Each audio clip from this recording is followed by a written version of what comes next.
Хмарненько взышло сонненько над бором, понад селецким добором.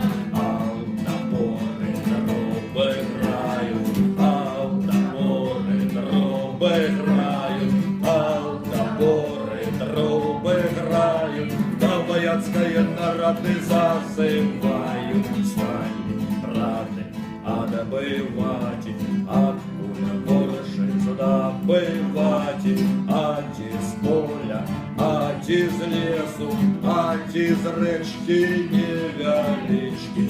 А не с поля, а не из лесу, только из речки невелички.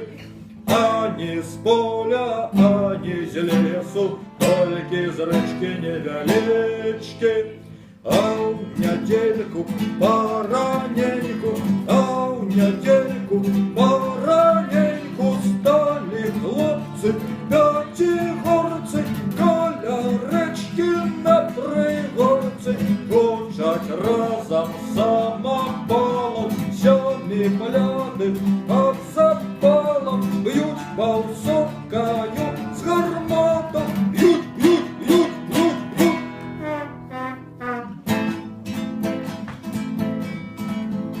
Москва стала на ракаті, місця воршу покидати, а як з ворши утякали, речку невеличку проклинали. Подайте, речка, 100 лет высыхала, як наша слава тут так и пропала. Подай, высыхала до скончания свету, что нашей славоньки уже нету. Слава ж ворши уже, не гореша, славься князь Островский.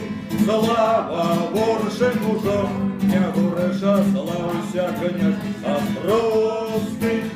Да усходних меж Росією, до святиня у Візантії, до Угорщини, до Криму, до Іспанії, до Риму, до Єрусалиму. Слава ворши уже, не гореша, слався князь Островський. Слава ворши уже, не гореша, слався князь Островський.